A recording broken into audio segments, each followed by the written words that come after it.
Welcome to University, a podcast for young people navigating life's big transitions. I'm Anne-Marie Cheresso, your host. On University, you'll hear stories from college students. You'll get tips from experts. And occasionally, you'll hear from a parent's perspective on how to manage this time of change in your life consciously. Find yourself, find your purpose, find your people, and pursue you fearlessly. This month, we're celebrating transitions. We're all making a transition right now from summer to fall, from high school to freshman year of college, from senior year to first job. Transitions are happening all around us all the time. And this week, you're going to meet Ashwath, who's made some pretty big transitions this year. He's moved all the way from India to the States to go to school at Georgetown. He's taken some courageous leaps really, really bravely. I want you to listen closely to this week's episode and see what you can learn from him and see if you're stepping into your transition with courage. All right. Well, welcome, Ashwath, to the show. Thank you so much for being here. Thank you so much for having me. I'm really excited to get to know you and talk to you. Now, you are a rising sophomore at George Washington University. That's right. And you are originally from India. When did you move here? So I moved here 6 months ago, actually, at the beginning of December. So it was actually my first semester at GW as a freshman. I took a gap semester and then I moved here. So it's been a pretty, huge transition moving from India. But I was actually born in the US, so it's not my first time here. I have visited a couple of times, but this is my first time being here without my parents, living on my own. Wow. Okay. So we're talking a lot on this podcast about navigating this college, transition consciously and mindfully, and how hard it can be to move away from home and go to school. And you had to move away from the country you grew up in into a completely different culture without being close to your family and a different time zone, like a whole different way of being. I can't imagine what that was like. Tell us a little bit about some of the challenges. Yeah, for sure. I mean, it's not a big challenge, but it's one of the challenges is the different spellings, the different metric system, the different measurement systems. It's just so different because the United States is the only country in the world who uses that. It's super weird. It's a little weird just getting used to that, getting used to the currency.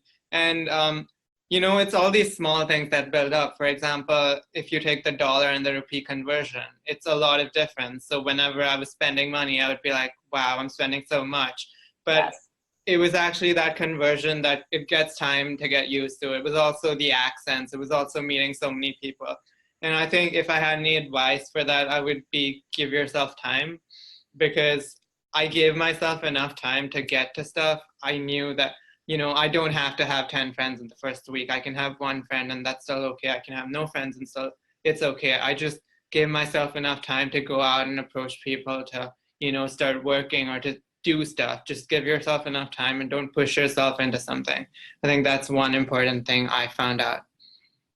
Well, I think that's really great advice to give. And I think that many of us, when we're going into a new experience, there's a lot of fear, there's a lot of anxiety, there's a lot of, unknowns out there. And how did you deal with all those unknowns? I think, like I said, so for the first 1 month, I didn't do anything. I was in university. I was trying to get used to my schedule. I was trying to get used to my classes. But I also wasn't in a rush to do that. I was able to just space out myself and, go to classes, try to meet people or join clubs. I think the main challenge is to not push yourself to know your limits, because I knew that if I did a certain thing, I would not be happy. And so I didn't do that thing. I think happiness is key. And also, when you talk about mental health and anxiety, if you know certain situations give you anxiety, do not go there. You can slowly phase yourself into those situations to make it easier. So, you have to learn those tricks on how you work, because you know yourself best. So just learn how to do it yourself and just go into it by whatever's right with you. Yeah, so self-awareness is a big thing we talk about on this Yeah, podcast. yeah, And you really do need to know yourself. But so many of us at, 19, 20, 21, 22 are still getting to know ourselves. yeah, It sounds to me like you've already had a sense of like you know, what was good and what was not good for you, what was right, supportive to you. right. How do you think you developed that self-awareness at such an early stage in life? I think for me, it was a lot about just doing a lot of things because you only know that something is wrong when it doesn't work, and you only know it doesn't work when you try it. So Mhm. if you're unsure about something, do it, and then you know what happened. If you fail at it, fine, you learn something from it. If it's good for you, then you learn that it's good for you. I think a lot of people are afraid about failing. They're afraid about things that don't work for you. But for me, I embrace failure because it teaches me so much. And I think it's okay for us all to fail because we all fail at some point and we only get stronger through that.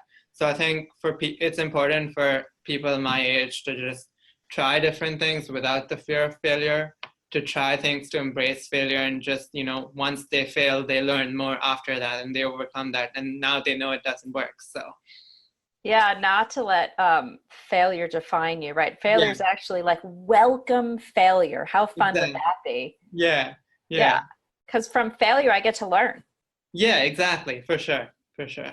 I love to talk about failure, and I really, I bite my tongue when we make failure bad, which is what we do in this culture. Like Yeah. you get an F, it's bad. And I always tell the students I work with that failure is another opportunity to learn more about yourself. Right, exactly.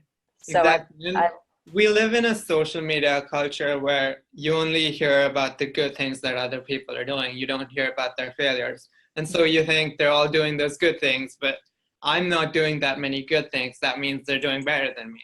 But we need to start talking about our failure. We need to start normalizing failure. And I think that's the first step. Yeah. so what has been your biggest failure since you've Um, moved here? since I've moved here, it's sort of been balancing work and social life. It's been a huge thing that I've been trying to work on. It's been a process, but it's how do I, make enough friends, but also focus enough time on work and focus enough time on classes. So it's just finding that balance has been something that's taken me long. It's not necessarily a failure, but I feel like I've failed to do it because I could do it so much better. So I think I'm still navigating that. So that comes to mind first.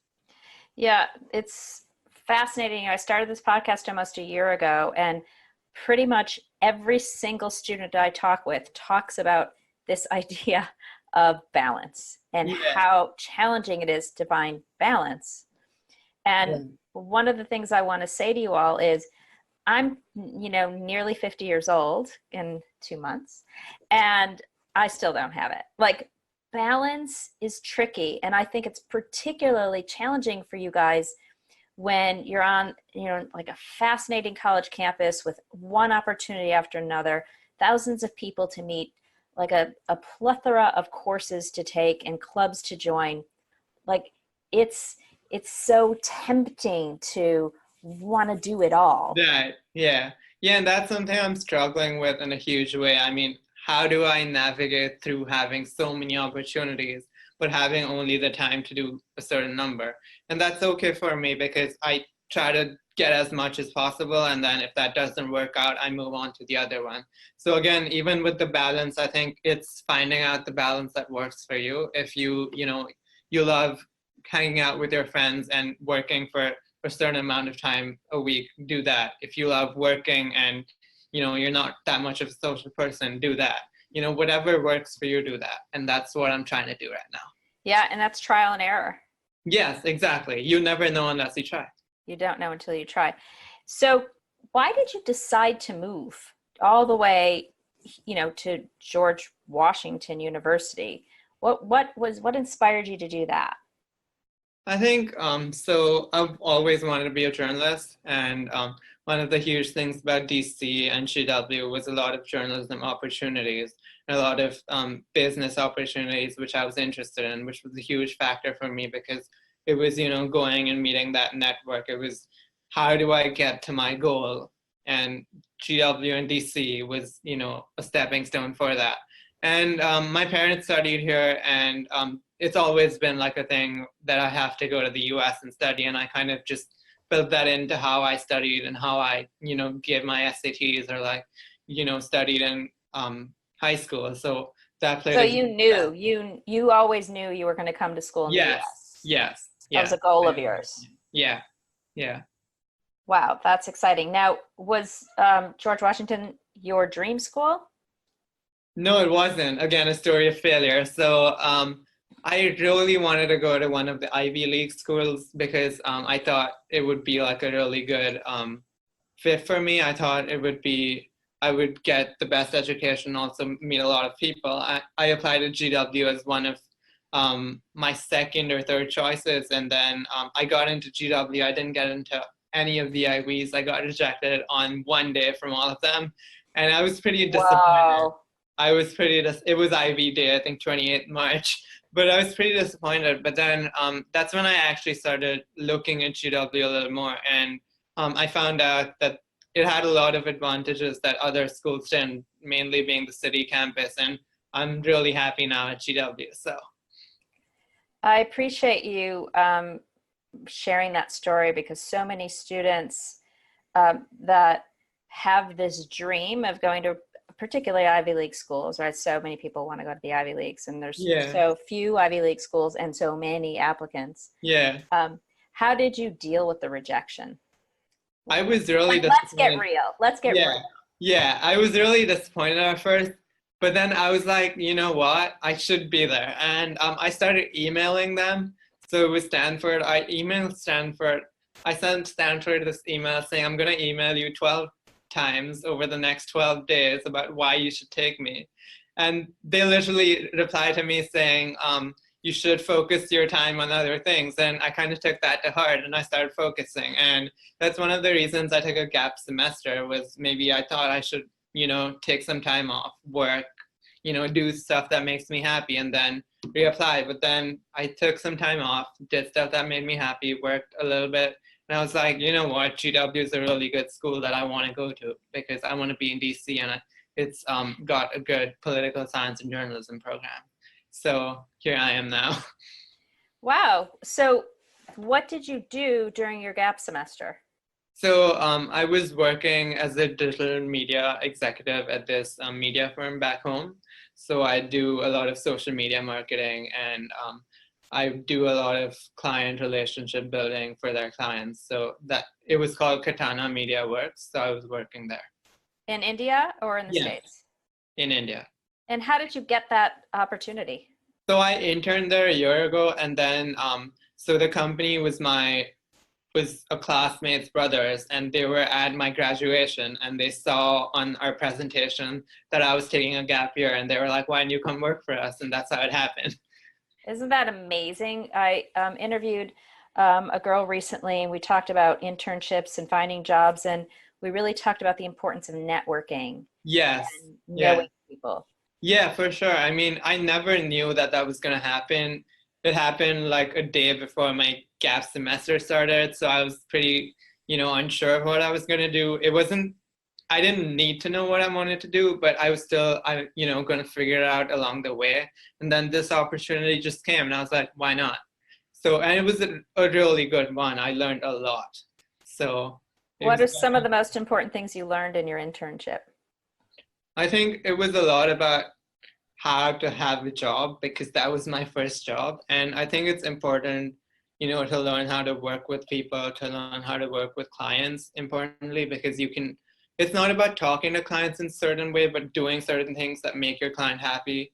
Like if you have a meeting, getting all the printouts ready just so that they have it, or, how to find the balance between enthusiasm and over enthusiasm, and not seem too much out there but also seem out there enough so that they know you're happy and they know you're doing something you like.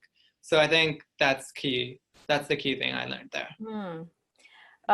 What did you like the least about your internship? The least, that's hard. I liked it a lot, but I think it was the period during which all my friends were away. and they were in college, and it felt like I was stuck because I wasn't moving ahead in, in terms of studies.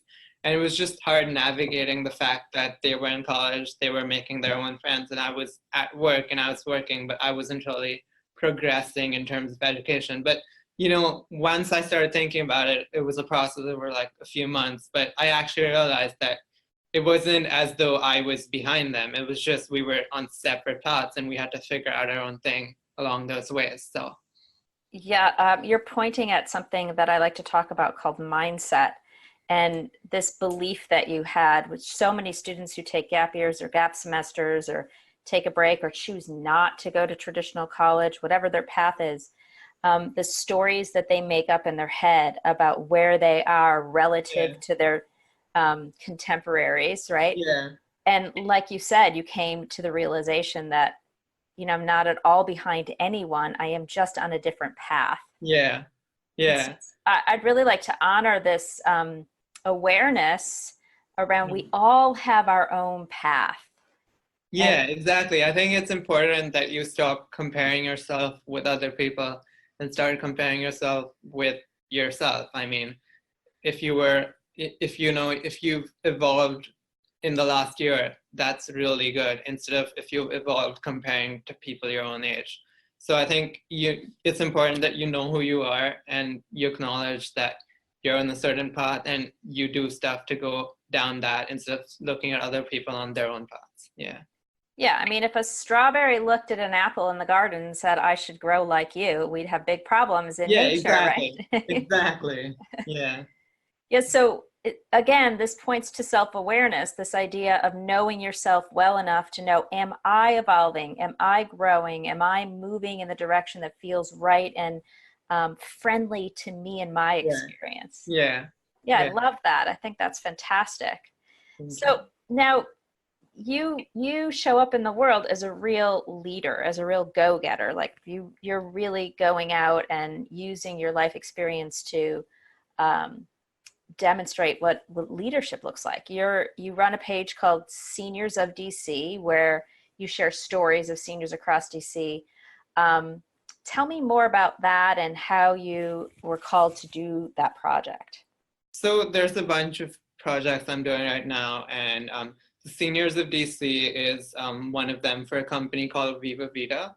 And it's a startup, and it's part of a program that I'm in with the startup. It's a startup accelerator at GW, and we're building the company. And what they do is they bring VR to old age homes. And another company I'm Say, wait, they bring what? The VR, virtual reality. to old age homes. And Wow. so that's something I'm working on right now. And that's how I pitched Seniors of DC as a marketing idea to the founder. And she was like, you can just go do it. And a lot of this is, how much initiative you show, because a lot of times people are afraid of giving their ideas because they think their ideas will not be accepted, and they think their ideas will be copied, or they think their ideas will be done without you. But if you have an idea and you don't talk about it, like if you have an idea and someone else has the idea and they don't do it and you do it, that means a lot more. And you shouldn't be afraid of talking about your ideas, because if they wanted to do it, they would already have done it. So I think it's important to I understand that people have their ideas and it's their own and they want to keep it in themselves, but I think you just share it openly and see if other people do it. If other people do it, it was a good idea. So a lot of the work I've been doing has been just trying to build businesses and market for businesses that also have social causes. So another company I'm working with called Game Genius, we actually build games to support nonprofits, and we build board games to help promote them. And we're working on a treasure hunt with the National Women's History Museum to create awareness about them. So a lot of the work I do is to build businesses that are sustainable, but also have great social causes and are socially responsible. They have clean money, and I think that's important to me. And because it's important to me, I just keep doing that. Yeah, and why is that important to you? I think ethically, I mean, it gives me, I just feel the need to help NGOs that don't have the necessary resources.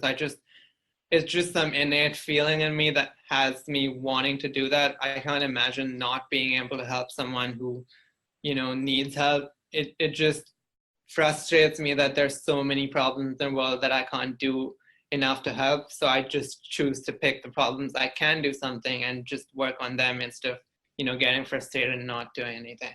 So I think I just want to help it, and I try to do it in any way possible. Well, you bring up a really good point. There are so many causes and there's so many problems that I think in particular Gen Z are facing, right? Like I'm on my way out, right? And you guys are on your way up. And I would ask you, like, well, first of all, I just want to say, I agree with you. I agree that you have to focus on something that speaks to you, because there's a plethora of options. There's a plethora of problems to solve in the world. You have to find the one that lights you up. Yes, exactly. But what do you say, what do you think are the 3 or 4 biggest challenges Gen Z is facing? Biggest problems, social problems?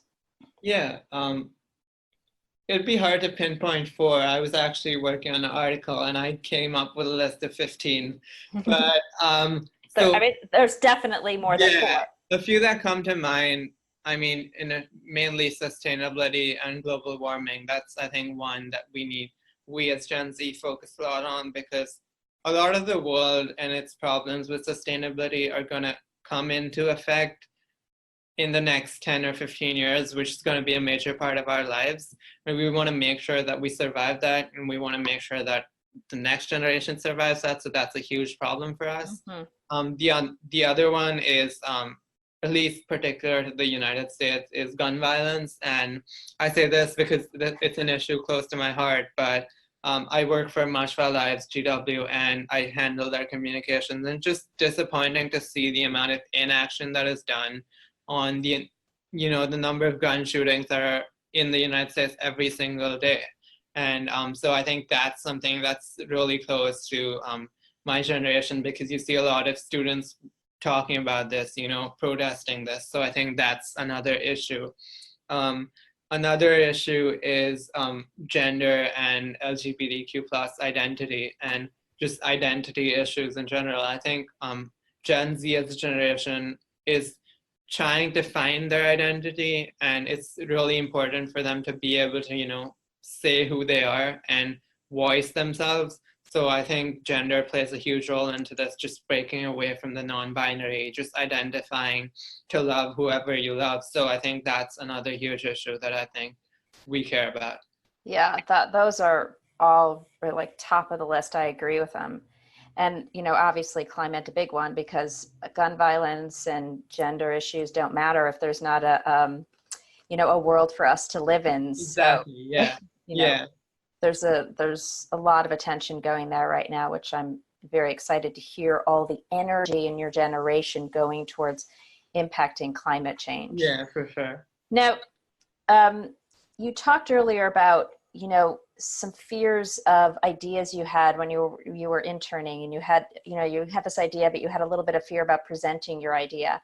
And all of us have fears like this, right? We're really, it's vulnerable. It's scary to share ideas because we're afraid of being rejected, right? Exactly. And I heard you say you just got to overcome that. But then there's still some of us who like are unable to overcome our fears. How do you think you're able to overcome those fears and put yourself out there in such vulnerable ways? So for me, this is a very personal experience. It may not work for others, but it's always worked for me. If I'm scared of something, I go do it, and then I do it again, and then I do it again, because eventually when you keep doing it, you stop getting scared of it. And you don't do it in, if you're scared of public speaking, you don't go and speak in front of 1,000 people to get rid of the fear.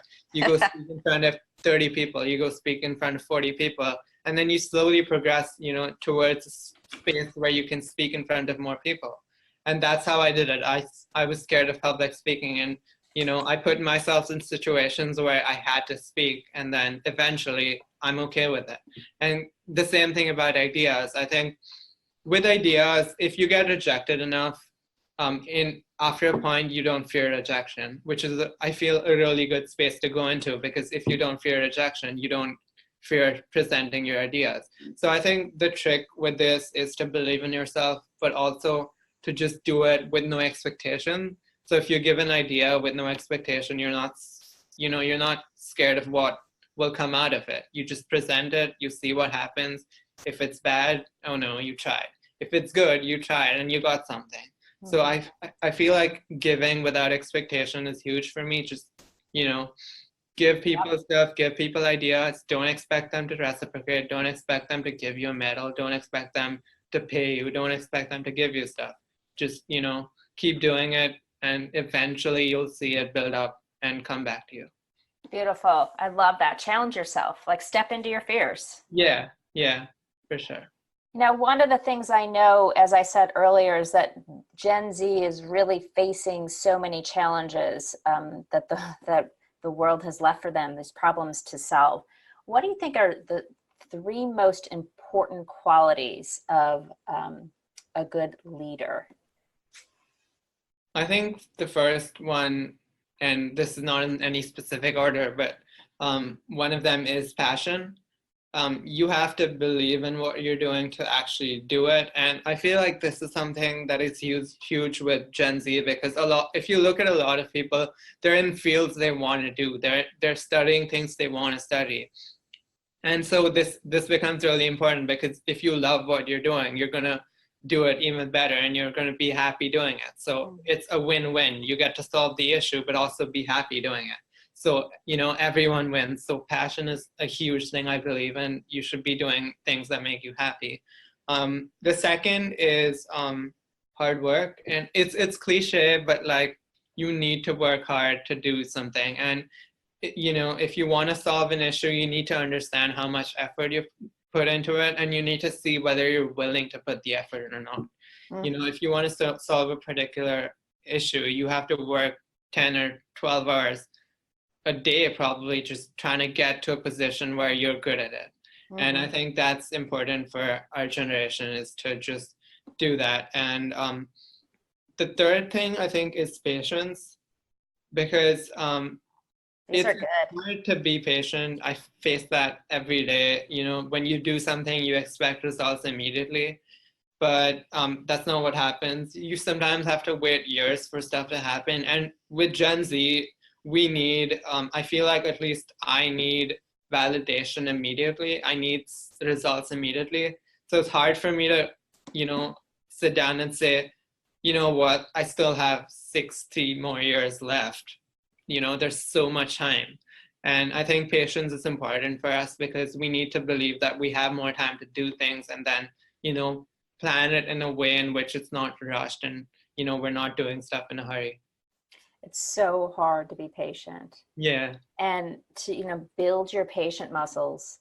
Yeah, exactly. It's a challenge, particularly for you guys of this generation, when you're so used to getting exactly what you want on your phones the moment you want it. You have to wait for nothing. Yeah. And so I know that as a parent, it's one of the things I work really hard to teach my children and myself, because patience is tricky. Yeah. But I love your list. Passion, hard work, and patience. Right on. Yeah. Yeah. So I want to move into the section where you start to share advice for others, right? So you're about, in just a few weeks, like 8 weeks or so, hundreds of thousands of students are going to be beginning their first semester, or maybe their gap time, or their transition, right, from high school into this next part of their lives. Give them some advice as how they should best approach this next step in their life. What did you do, and what were your biggest fears when you were first, starting this time in your life? Yeah, I think a lot of my thought process was insecurity. What if no one liked me? What if I didn't, what if, just a bunch of what ifs. And I think an important thing for you to do is to not go with expectation, and to just, leave yourself open to the flow. Because, if you see a class you like, go do it. don't wait for another year, don't wait for 2 years. Just go do that class now, because college is a place where you can learn so much, and you can, experiment, you can play around with your classes, you can take a music class if you like it, you can take a videography class if you like it. So take take advantage of those resources and try new things, which is a huge thing for me, because I try to do new things whenever I can. I try to and another thing is, go to college for the degree, okay, but go there to learn, because a lot of people come there just for to get the perfect GPA, to graduate with the degree, but you need to also learn something from there, because in once all this is over, in like 30 or 40 years, you want to think back and remember that I enjoyed taking that music class because I loved it. You want to enjoy taking classes because you were learning so much new stuff, you were enjoying things. So I think that's a huge piece of advice that I would have wanted, is to try new things, take classes that seem interesting. Yeah, and that bring you joy. Yeah, exactly. Fun and bring you joy, make you happy.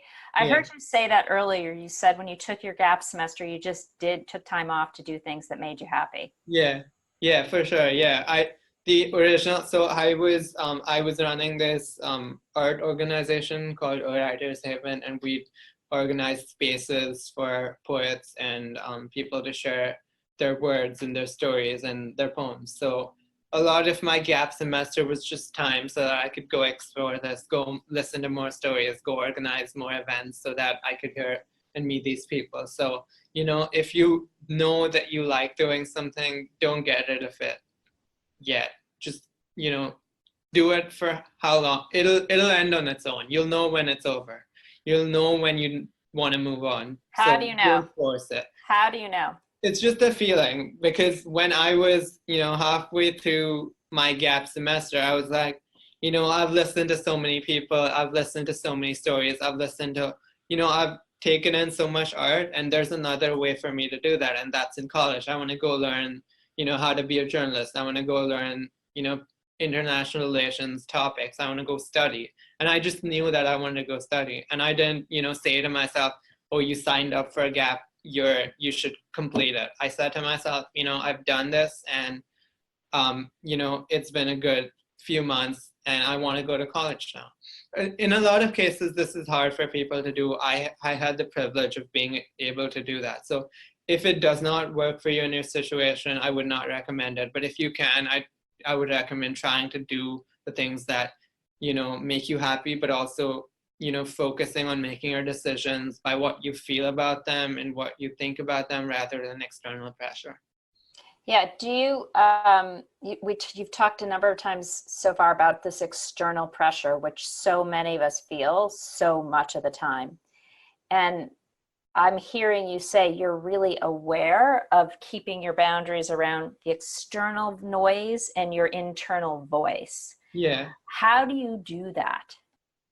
I think it takes time, because for me, like, external pressure played a huge role until in high school, where my parents wanted me to do a certain thing, society wanted me to do a certain thing, I wanted to do a certain thing.